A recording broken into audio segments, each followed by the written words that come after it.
Let's get into another serious subject. In a column for theundefeated.com, Jerry Bembry writes about America's love-hate relationship with LeBron James. At least it's serious for us here on First Take. In two separate 2015 Harris polls, LeBron was voted as America's most popular male athlete and the least popular athlete. So Bembry asked a basketball fan from New York about why James is so polarizing. Quote, he's a person who was given a position that historically had to be earned. The ingredients that go into the imagery of James is kind of whack. He's the rare athlete that I don't want to see win because you will never hear the end of it. Stephen A., how do you explain him being so polarizing? Well, it's jealousy. Some of it is self-inflicted, as Skip points out, because you came into the league being celebrated before you had accomplished anything. You were a global iconic figure before you won a championship. I think primarily some of the cynics, the criticism that comes in LeBron James' direction is due to the fact that people resent that he was celebrated prematurely and that he got it before he actually deserved it. My position is that, but it doesn't take away from the fact that he ultimately earned it and that he never cheats us, that he constantly goes out there and gives full effort. That's a very, very big thing with me. You know, my favorite commercial of all time is Michael Jordan driving to the United Center and then getting out of his car and walking through the tunnels and the corridors of the United Center into the Bulls locker room. And he's talking and chronicling with the voiceover about all the times that he has failed. And then the screen goes black and it says, "That is why I succeed." Kobe Bryant had a similar commercial along those lines as well, thanking the haters. The point that I'm trying to make is that you go through darkness before you see the light, usually. You have to endure these kind of things. LeBron has done it time and time again, but my affection for LeBron goes deeper than basketball. He's not perfect. You know, sometimes he could be a little slick with himself. Sometimes he could be a bit aloof and putting folks off, at least certain folks or whatever the case may be. But he is the ultimate role model, the ultimate basketball ambassador. What he means to the game transcends on so many levels. LeBron is a global iconic figure. I have seen him have a profound impact on so many lives off the court by just his sheer presence, his willingness to converse with somebody, to make a kid feel better. I gave a speech at the University of Akron just a couple of months ago, where, he's got his scholarship program going on where thousands of kids are going to receive a free education through his foundation. The philanthropy, the charitable work that he engages in, the way he gives of his time, his money, his effort, the things that he pays attention to is something special, man. And when you look at it from that perspective, people that hate on him clearly don't know about that, because you couldn't hate on him if you knew about all the things that he does purely from his heart. If you're hating on him, it's strictly due to basketball, and it's due to the celebration that you believe he's received prematurely. But I would submit to anyone that knows anything about him, that's being a bit short-sighted, because there is far more to LeBron James than just basketball. He is a role model extraordinaire. He's a great guy. He's a good family man. He's a decent person.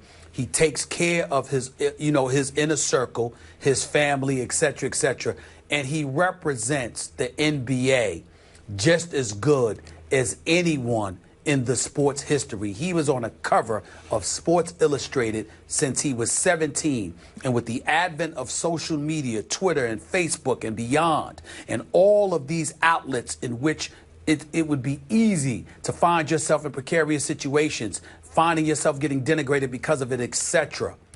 The only flaw or stain on this man's entire resume over his 13-year career is, quote unquote, the decision, the manner in which he elected to handle the announcement that he was taking his talents to South Beach. That is the only negative thing attached to his entire career. on off the court. And I think that is just sensational. And I'm proud of him. I hear everything you just said. I agree with everything you just said. LeBron is an all-time great role model. Now, I don't know him well, but I'm looking from a distance. I don't know him at all. He comes off as a really good guy, good-hearted man who always lives up, always tries to do the right thing, to be that, what we talked about, that face of the league, the best role model, not just in basketball, but in sports. I get all that. I have never criticized the man's greatness because, Stephen A., has there ever been anybody better? I know Oscar averaged a triple-double, but in this day and age, with the competition that LeBron faces, nobody has ever been able to fill a box score the way LeBron can fill a box score. And I continue to say he is still the best passer in this entire league. I'll take him as a passer, a distributor of the basketball over anybody in this league. Chris Paul, you name it, I'll take LeBron. Now, for years and years on this show, I've been branded a LeBron hater. And yet, again, from my heart, I don't hate him. I just had one issue that a lot of people don't have with him, and that is, for as great and gifted as he is, to me, I have doubted his mental toughness under fire late in games. I've called it lacking the clutch gene. And it's come in the wake of all of his announcing coming out of high school, I got next. Here is the next 23. I am here.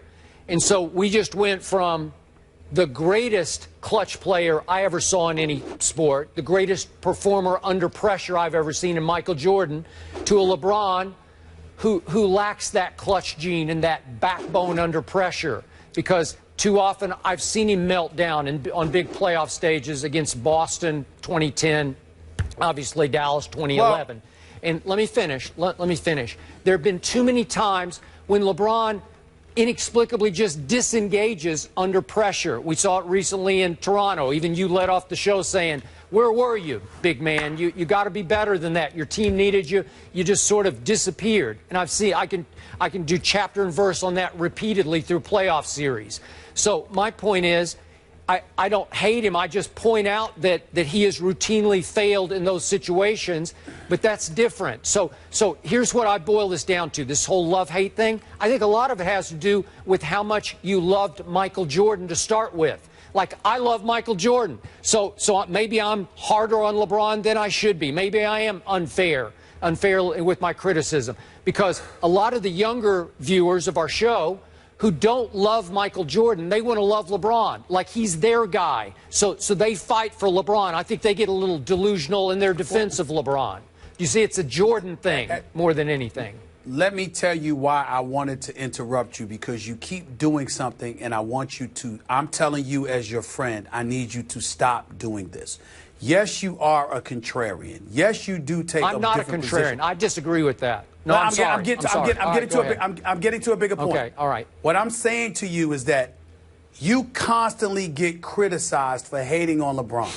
I want to put this to bed right now. As a guy that works with you, I will vouch for you. Skip Bayless, there is nobody on the air or off the air, maybe outside of myself, that speaks more glowingly about LeBron off the court than you.